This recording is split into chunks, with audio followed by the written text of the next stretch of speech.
This is episode 7 of Hoops Forum, a joint effort of Radius Athletics and a Quick Timeout podcast. I'm Tony Miller, and I'm joined again this week by my co-host, Randy Sherman. As always, we want to thank our sponsors over at 323 Sports. If you're in the market for a team dealer, look no further than 323 Sports. Uniforms, team gear, spirit wear, sports equipment, they can do it all for your sports program.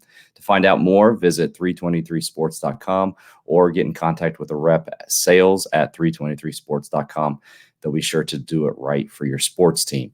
For those watching live, we'd love for you to participate in the conversation. If you'd like to share your thoughts, or if you have a question maybe for us to answer, to talk about, all you need to do is reply to this post here on Twitter, and we'll be sure to include those comments and questions into the broadcast.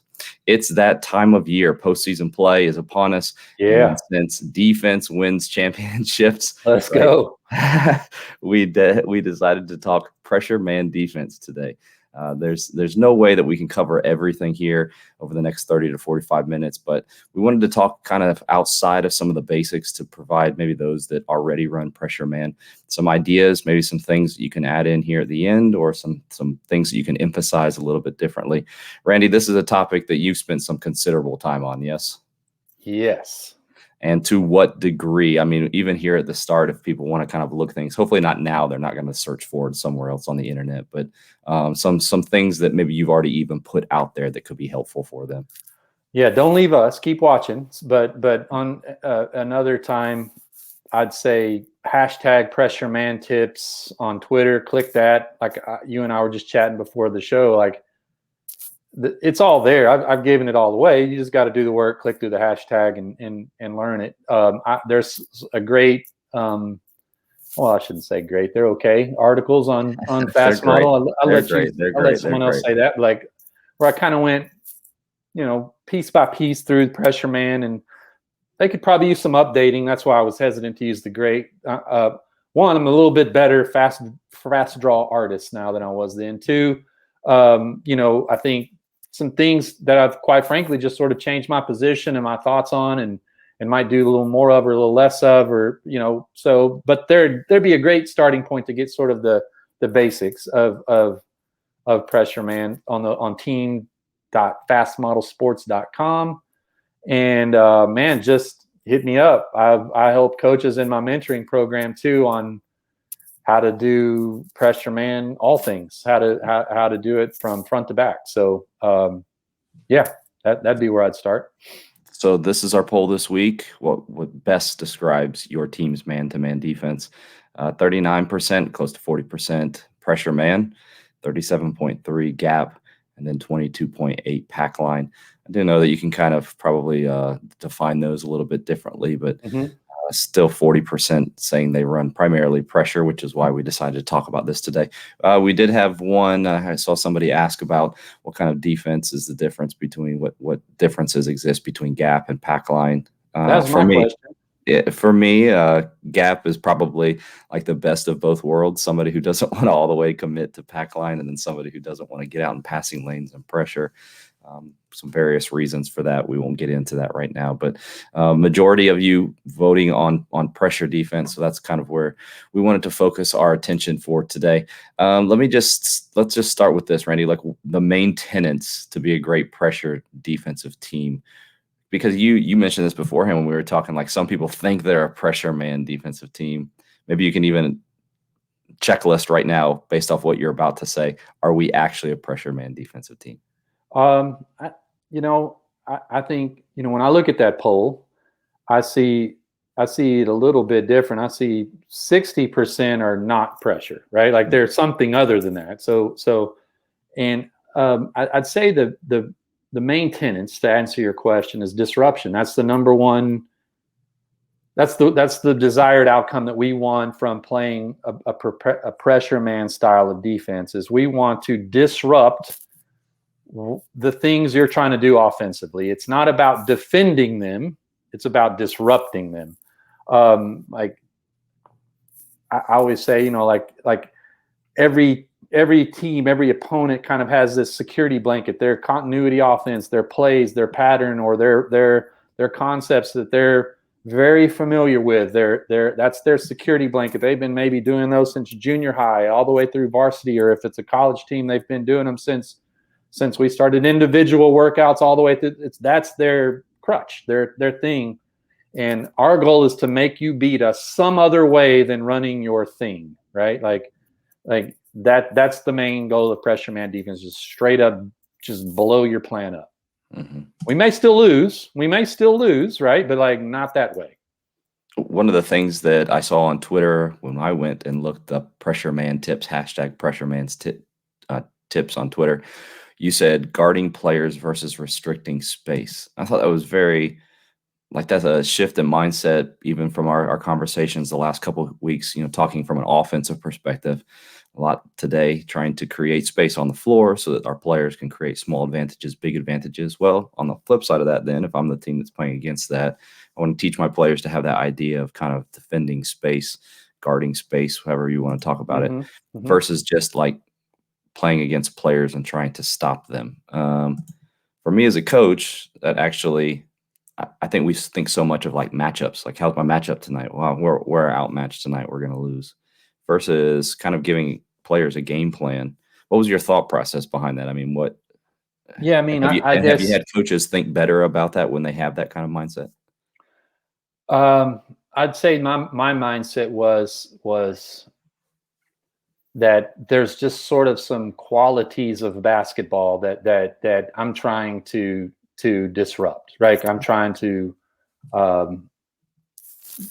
I guess you could say, prevent or disrupt or stay or force our opponent into playing a style of offense that's not very efficient, and one of the things is restricting space. So when I say the difference between guarding players or restricting space, like just imagine if I'm playing defense and I'm guarding a player and I've been given the scouting report in the film session and okay, I'm guarding number 23. 23's got the ball right now. I'm down in my stance. I'm guarding him, and coach says he goes left 74% of the time. He goes right 26% of the time, and like that's guarding players. Like my objective is I've got to know that player in front of me and know what they like to do. They like to go one dribble right, but never two. They spin back. All those things that coaches learn from scouting. I didn't really even scout that way or look at. So when I say restricting space, that internal self-talk of the player has really nothing to do with the player in front of them.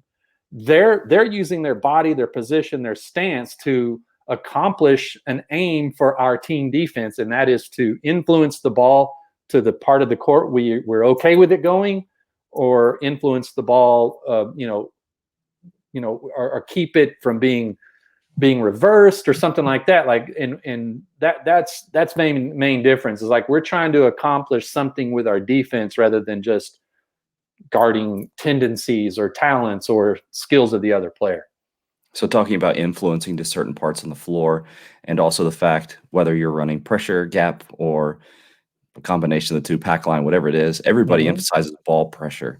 And one of the most practical things that I've learned from you, and one of the things that I've taken into practices that we talk frequently about, is this idea of down the roof. Do you want to explain down the roof? And I'll pull up the diagram here.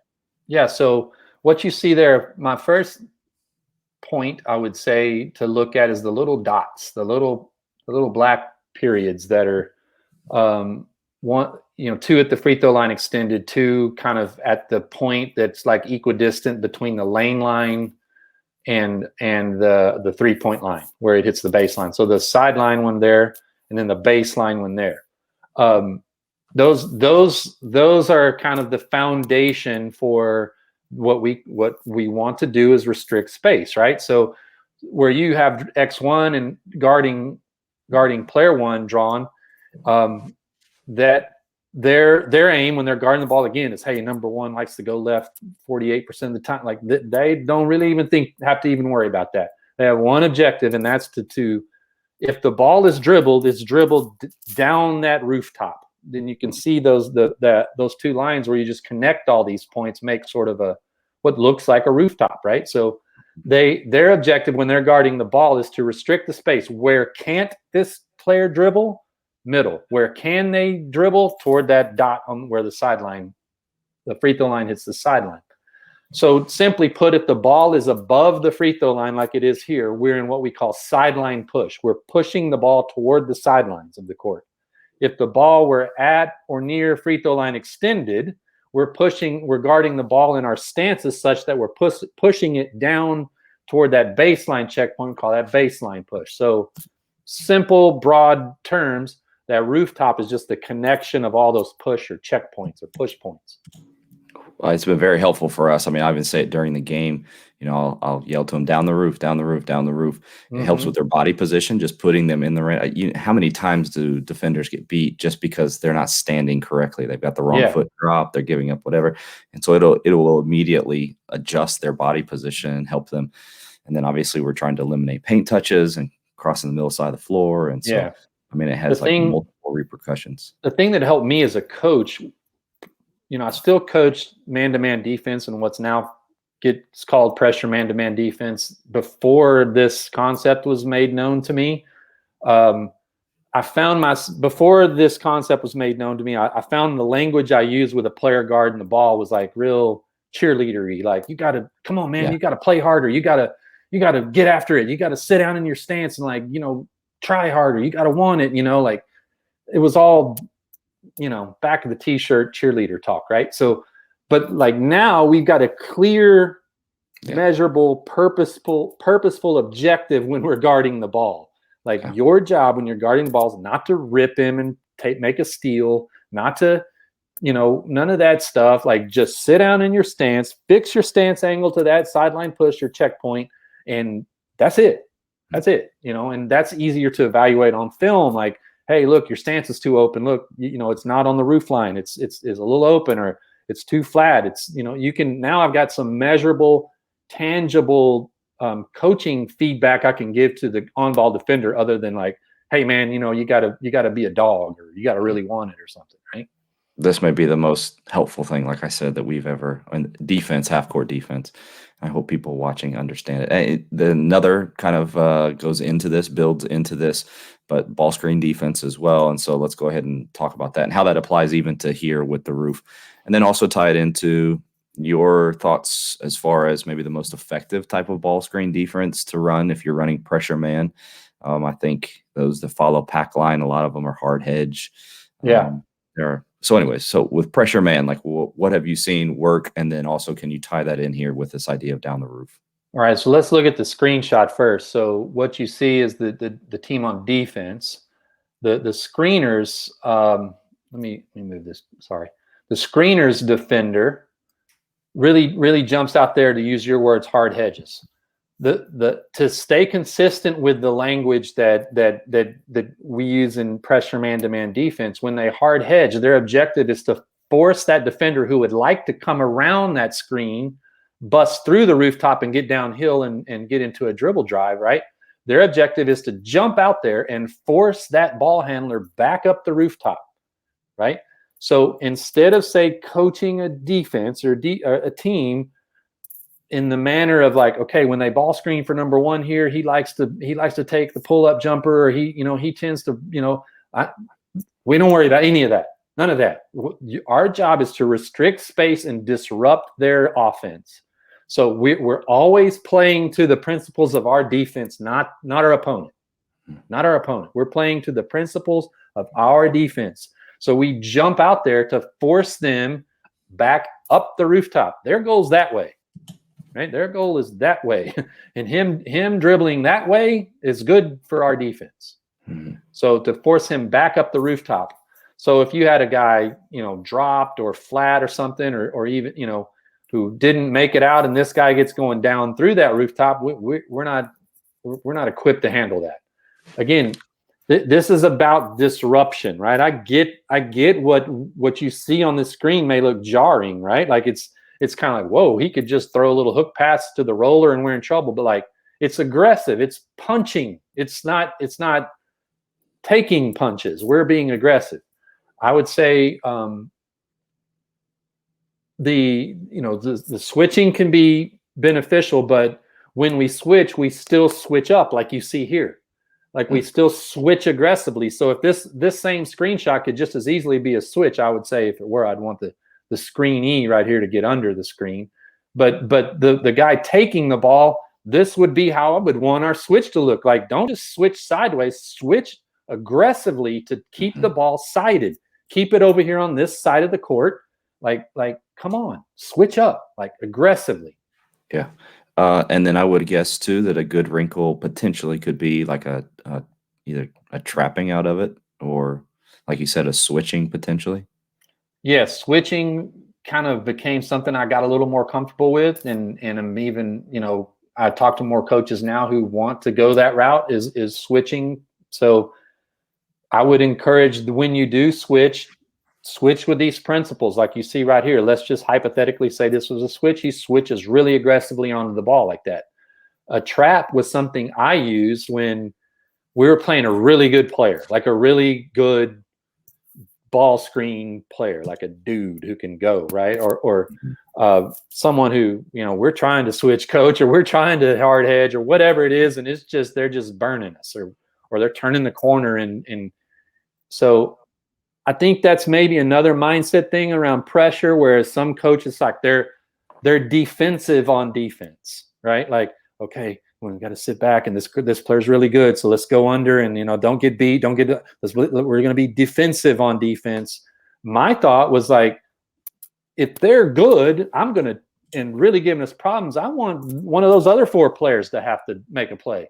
So if we're getting in the middle of a game and our regular base, say our switch or our hedging or something's like not working in the next timeout or something, like we call it going green. We're going to go green on this on a ball screen for this player because they're killing us. I want them to get in a trap and have to pass it off to one of the players who's not going to the NBA, to one of the players who's not going to get a scholarship or something. Like, pass it to them, right? Like get it out of their hands. So I think that's the mindset, is like we come to a fork in the road when something's not working, right? And there's 2 forks we can take. The softer, like, oh, just back up. Oh, don't let him beat us. Oh, don't get hurt. Oh, lay on the ropes and cover my face. Or bam, right? That's the fork I want. Yeah. Bam. So as this is hard to see because we only have 3 defenders and 3 offensive players. So people maybe are wondering, all right, so if I come and trap, then what do I do out of that? And so let me go ahead and pull up this next one here. So talking about if you want to speak to the trap itself, and then probably what people are wondering about is the rotations out of that on the backside. Yeah. So the first thing I would say is this is not something I used a whole lot. So again, like the edge case questions of like, well, what do you do if they make this pass and then that? Like, I didn't use this a whole lot. I get my hands too dirty with it. And like I always say, I would much rather teach stuff like this to players than coaches, because coaches will ask a question about something that's going to happen like 1 out of 1,800 times or something, players, I didn't talk to this level of detail to my team. I just didn't. But I have to with coaches because they just like that kind of stuff. But anyway, so the first thing when we're on the trap, well, you can see it's not hard. It's hard to read, but we call that going green. It's right there underneath player 5 there who's sitting the screen. The first thing we got to do is protect against like a roller, just like maybe like a quick pocket pass or a quick hook pass right to the screen that would put us in a number. So in a numbers disadvantage. So you can see on frame 2, we sort of quickly build like a triangle, like protect nail and blocks. But then as that possession, so maybe the 2 players on the ball tighten the trap, and we've trapped the ball, and we've gotten, like 1 second, 2 second, they're trapped, and now there's going to be some players come rescue the offense, right? Like, so we shrink initially to protect against the roll, or maybe like if that guard's really good and we jump out there to trap and they cross over and split our trap or something like that. Like, we got to shrink first because this is an aggressive play, right? We shrink first to protect the paint. But then now that we stay on that trap, maybe that guy retreats, dribbles, and pulls his dribble out toward the half court line. We move the trap with him and keep navel to navel, where we're belly button to belly button with them, especially when they pick it up. And now there's going to be somebody come try to rescue the offense, right? So you see player 2 doing that here. That's when we would come out of that triangle and start taking away outlets. So what we would want then would be to take away the 2 most obvious outlets. And that's With my team, that's as about as detailed as I got. With coaches, I get asked 1,000 more questions. With my team, it's like, give me a hard trap, deny the next two most obvious outlets, and then figure it out, right? Yeah. So there's going to be somebody come rescue the offense. Let's take that player away. Come off that nail and deny player 2 when they're running over here to make themselves available. So, if player 5 were to pop out to try to get a catch here in frame 2, X4, go with them now that we've got 2 on the ball who are tracing the ball with their hands, trying to get a deflection, pop it up, and we run through that passing lane and turn defense into offense, which is, again, you asked me another one of the tenets about pressure man-to-man. That's really the whole point, is to turn you over and turn defense into layups or dunks. Those are, 100% shots. 99% shots, maybe. Yeah. How about trapping other places on the floor? Because if we're running pressure, probably the number one way to do that is by trapping. And you don't just do it on the ball, right? I mean, not out in front in the backcourt, ball screen stuff. Are there other times, opportunities for us to trap? Have you done anything like that? Yeah. So when we go back to that rooftop screen, if you don't mind. Sure. Let me get back to it. I would say, while you're doing that, I would say, and it's not on there, but like if we're guarding a player at the wing, our stance angle is we're taking away middle with our stance angle. You could draw a line through our feet and it would terminate at this baseline checkpoint. So we're in baseline push. So what we see a lot of by we're influencing the guy with the ball on the wing. We're influencing them vis-a-vis our stance to drive it baseline. We're basically saying, you can go ahead, man. Go ahead. Drive it in there, right? And that's another big tenet is if you run pressure man-to-man, you're out denying, and you're trying to prevent, say, the ball's on the wing and it gets passed. You're trying to deny the pass back up to the top. You're out denying. You're telling what are you telling the offense? You're telling them you can't pass the ball. That's what you're not allowed to do. So they're going to drive it, right? Like they're going to drive it. I talk to coaches all the time who I give them this sermon I'm giving you. Like if you're going to deny, you're going to get driven because you're telling them they can't pass, right? So then I give them this sermon and still their first 10 questions are about what do we do when they drive? Oh my God, we're getting driven. Well, what do you think they're going to do? The way we mitigate that is with our stance angle on the ball is we get beat. We're going to get driven, but I want to get beat and driven predictably. Right? So because we're always going to be baseline push, we're going to be on his high half of that player when their ball's on the wing. And we will sometimes still get driven middle, but they would have to do that through our sternum, right? Like we're in a stance angle that basically influences them to the baseline. We're going to get driven, but we're going to get driven the same way over and over again. We get good at that rotation. We get good at that help. By game 30, that's easy. Yeah. So long answer, but when we force someone into a baseline drive, we pull our low helper over and really wall up at the lane line or even outside the lane. We have what is sort of a trap. We've driven you into the chest of the help defender. I turn and I stay in the play when my man drives at baseline, and we drive him into that chest of our defender who's walled up, and he picks up their dribble, picks up his dribble, or she picks up her dribble right around the block, short corner-ish, lane line-ish area.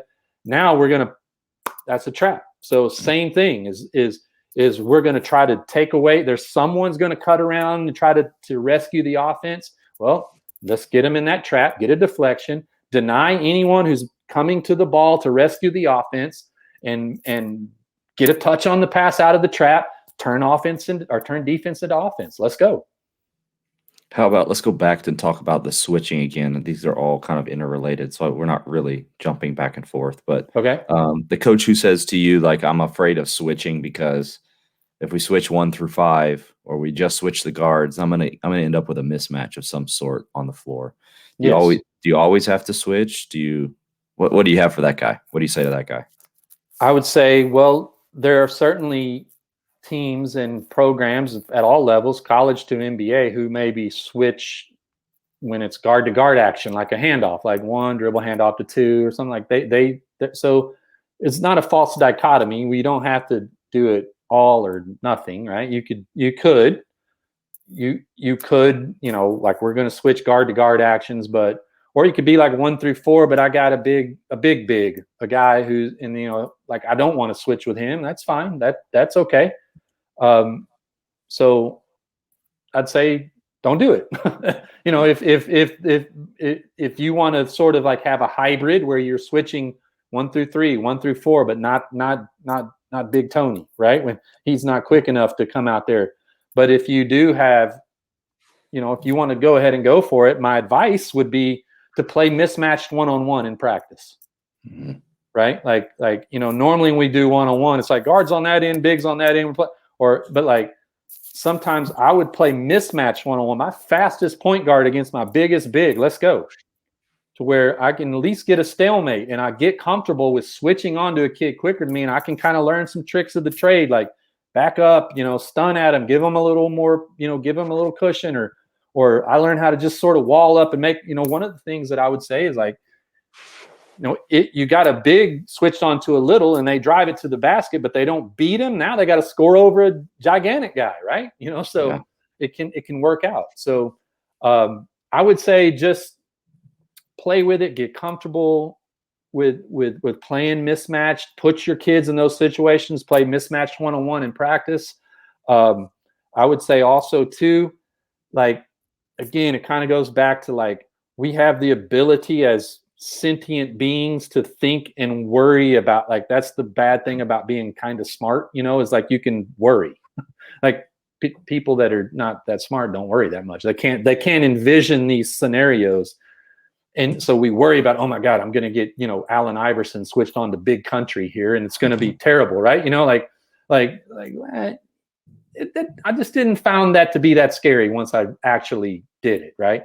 And, the open player beats you more than the mismatch. So just work on it, or switch 1 through 4 or something like that. That's what I would say.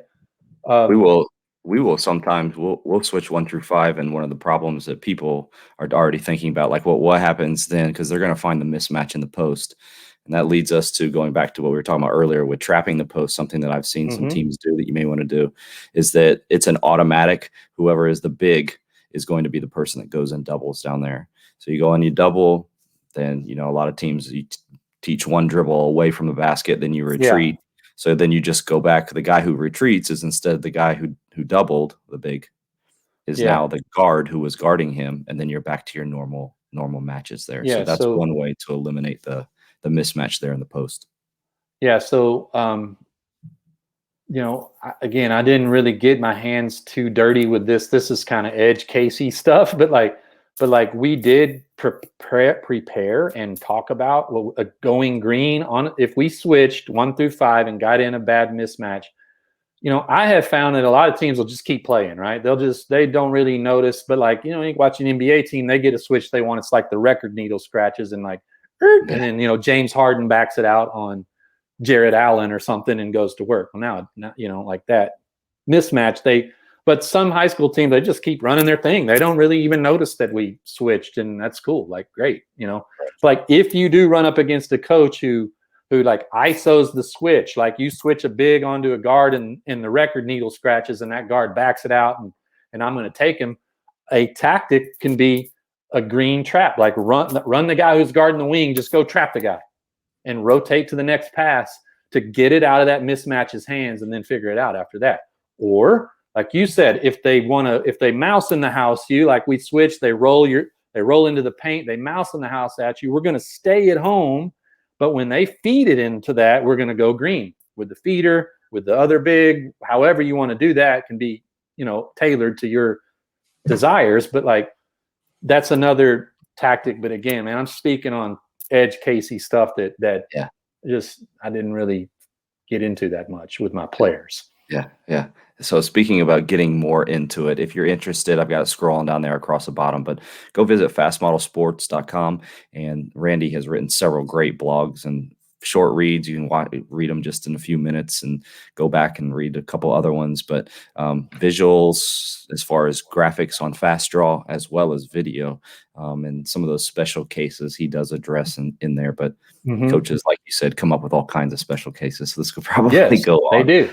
go on forever here. It is time, though, for us to transition here at the end to our segment Beyond the Scoreboard, presented by Sideline Interactive. You may be wanting to increase your revenue for your program or improve the fan experience at your sporting events, or maybe it's just time to replace those old scoreboards from the 90s. Sideline Interactive is the leading manufacturer of scoring tables and video display boards for high schools and colleges. To find out more about Sideline Interactive, visit sidelineinteractive.com. So those that aren't familiar with this, we give a scenario. We're going to limit it to one this week. Last week we had several with Coach Whitehart and Coach Uaro, but we're going to limit it to one for time's sake today.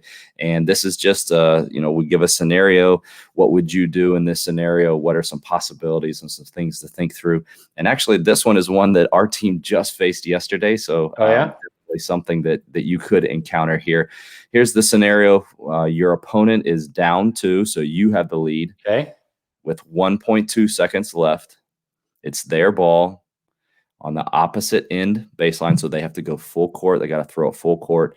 Do you place someone on the ball? So that's the first question. And are you playing man or zone? And is there any kind of switching involved with that? What's your thought process? Maybe you got the timeout, come to the huddle, decide how are we going to defend this situation? Okay, this is the Christian Laettner scenario. Very similar to that, yes. Okay, yeah, excellent. And so from that, we all know what not to do. So since I know what happened there, I'm saying I'm putting someone on the ball. I've got hindsight bias right now. Sure. But that would, I mean, you won't believe me, but that'd still be my answer, right? Oftentimes what I've seen and what I like to do is if they weren't already in the game, because like we're just defending 1.2 seconds. That's what you said, right? Like, yes, we're just going to defend like a home run play or a long, maybe a slice type person who's going to get one dribble and launch a 40-footer or something like that, or a long pass. So what I've seen and done, if they're not already in the game, I don't care. Like even if they got their tiny little point guard, I'm going to put my tallest, longest, arm spanniest guy or girl on the ball. So, that player, and hopefully the referee will enforce some sort of rule that they don't let her back up into, or him back up into the photographer's 10 feet behind the baseline, right? Like they have to sort of stay in the zip code of the baseline. And I'm going to put my tallest, longest, rangiest, arm spanniest guy on the wingspan guy on the ball to sort of maybe get a tip on it, or at least block the vision of whatever they're trying to do. I'm still going to be man to man, and if they screen to bring someone to the ball while it's out of bounds, I'm going to switch that. Just because I'd like to get a 5-second call. Sure. Right? Like if they can't get it in, they can't see through my big guy, we switch whatever they're trying to do to bring something to the ball. Maybe they use their last timeout to set up this play. We can get them in panic mode and get them off the play, or maybe get a 5-second call. So again, I'm probably going to play that pretty aggressively. Switch while it's out of bounds. If they, screen to bring someone, and probably try to deny that entry. Was there another question? No, that was good. Okay, that was good. Something else I've thought of. You're definitely saying to them, like, you can't get beat long. Like you can't have the ball thrown over the top. I've seen that happen. I've had that happen actually in the game. I'm not sure why it happened, but everybody likes to for some reason, players like to stay on their players' hips. Like, we're going to deny you, or I'm going to stay with you, and it never works. So definitely don't get beat long. We actually yesterday, we went to a box behind the guy who was guarding the ball. And, you think about 1 second, a dribble every second. If I can get him to catch it and have to dribble at least one time, probably not going to get a good shot off. Yeah. So keeping everybody in front, keeping in mind how many. So if this would have changed to 3 seconds or whatever, again, always that, for me at least, I'm thinking about how many dribbles are we talking about here, and where is that going to place that on him on the floor once he gets those 3 dribbles. And if they brought people into the front court, like a 1-4 type thing, obviously what they're trying to do is bait you into and then throw you long, like a football play, right, or something like that. Like, so like that's what I would, like if there's multiple people like coming up to the ball, right? Let's don't get beat deep. If they cross screen or something, we can switch that. But like, be wary of getting beat deep. And if they inbound in front of us, they're going to be taking a 70-footer, in the back. If they inbound in the front court in front of us, we may get beat on that. I hope not, but It happens. Yeah.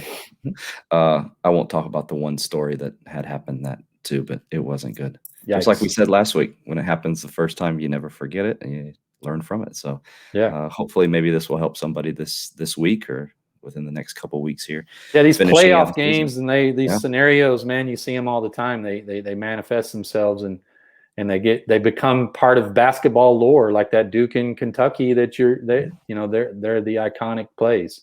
Yeah, absolutely. Absolutely. Well, exciting time of the year. Appreciate all of you who joined us this week. If you missed any part of the show, you can go back and watch or listen.